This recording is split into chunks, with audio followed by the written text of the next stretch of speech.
Pemirsa Khazanah, teman atau sahabat bisa menjadi cerminan diri kita. Cukup dengan melihat bersama siapa saja kita bergaul, seperti itulah diri kita. Kalau seseorang biasa berteman dengan seseorang yang buruk perilakunya, seperti itu pula lah kita.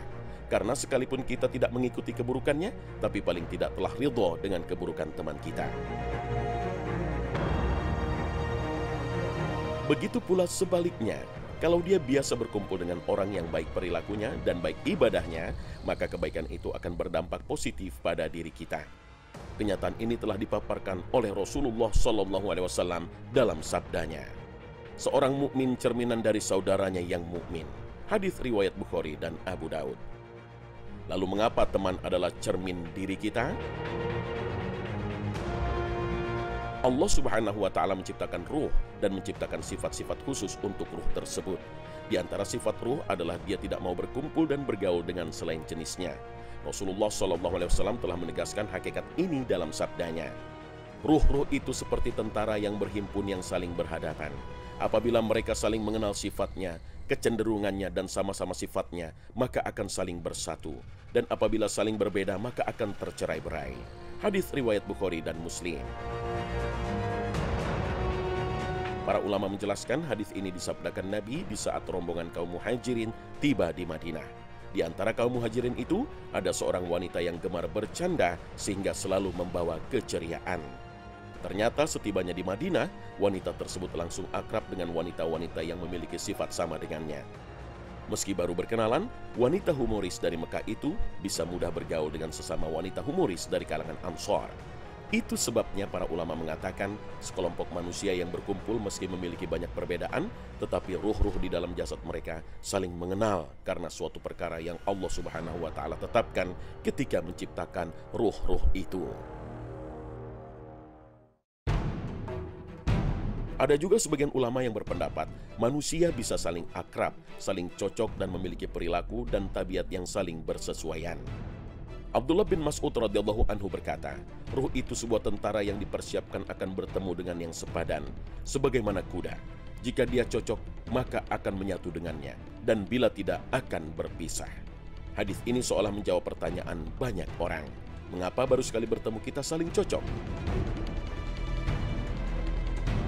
Bisa jadi kita memang sudah ditakdirkan bersahabat dengan seseorang karena Allah telah menetapkannya semenjak penciptaan ruh. Tidaklah mungkin dua orang saling bersahabat jika tidak memiliki persamaan atau kecocokan, sehingga orang mukmin tentunya hanya akan nyaman ketika bersahabat dengan orang mukmin. Dalam hadis yang lain, Nabi SAW mengingatkan bahwa teman memiliki pengaruh yang amat besar, termasuk keimanan. Seseorang itu tergantung pada agama temannya. Oleh karena itu, salah satu di antara kalian hendaknya memperhatikan siapa yang dia jadikan teman. Hadis riwayat Abu Daud dan Tirmizi. Mengutip dari Syekh Abdul Muhsin Al-Qasim, sifat manusia adalah cepat terpengaruh dengan teman pergaulannya. Bahkan manusia saja bisa terpengaruh bahkan dengan seekor binatang ternak. Rasulullah SAW bersabda, kesombongan dan keangkuhan terdapat pada orang-orang yang meninggikan suara di kalangan penggembala onta, dan ketenangan terdapat pada pengembala kambing. Hadis riwayat Bukhari dan Muslim.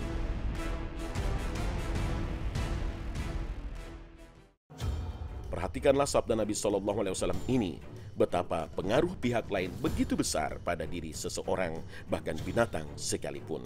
Itu sebabnya watak penggembala onta berbeda dengan watak penggembala kambing. Itu terjadi karena pengaruh binatang-binatang itu yang selalu menemaninya setiap hari. Maka jika dengan hewan saja, makhluk yang tidak berakal dan kita tidak tahu apa maksud dari suara yang dikeluarkannya bisa berpengaruh pada tabiat dan kebiasaan manusia, apalagi dengan seorang sahabat. Oleh karena itu, memilih teman menjadi hal penting dalam Islam. Para ulama sepakat, teman bisa menjerumuskan pada perbuatan maksiat, maka baik menghindari mereka. Namun jika merasa mampu menunjukkan jalan kebaikan, maka akan mendatangkan kebaikan. Banyak dijumpai orang tersadar dan beribadah karena pengaruh baik dari teman dan pergaulannya. Hal inilah yang mendasari para ulama memperbolehkan kita bergaul dengan orang yang sering bermaksiat. Inilah cara seorang mukmin menyampaikan nasihat dan menyampaikan kebenaran kepada sesama. Rasulullah SAW pernah menggambarkan pertemanan sebagai bau yang menempel di badan kita. Nabi SAW menjelaskan, orang yang bersahabat dengan orang yang saleh seperti berada di dekat penjual minyak wangi. Meskipun ia tidak memiliki uang untuk membeli parfum, ia bisa mendapatkan bau harumnya. Berbeda dengan manusia yang bersahabat dengan orang-orang fasik, posisi mereka seperti berada di bengkel pandai besi. Pakaian kita bisa terbakar atau beraroma tidak sedap ketika berada di dekat tungku perapiannya. Wallahu a'lam.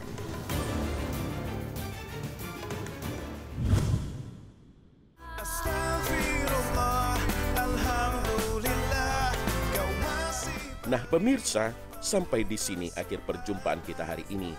Semoga Allah Subhanahu wa Ta'ala senantiasa memberikan hidayah dan taufiknya kepada kita. Amin ya Rabbal Alamin. Terima kasih atas perhatian Anda. Wassalamualaikum warahmatullahi wabarakatuh.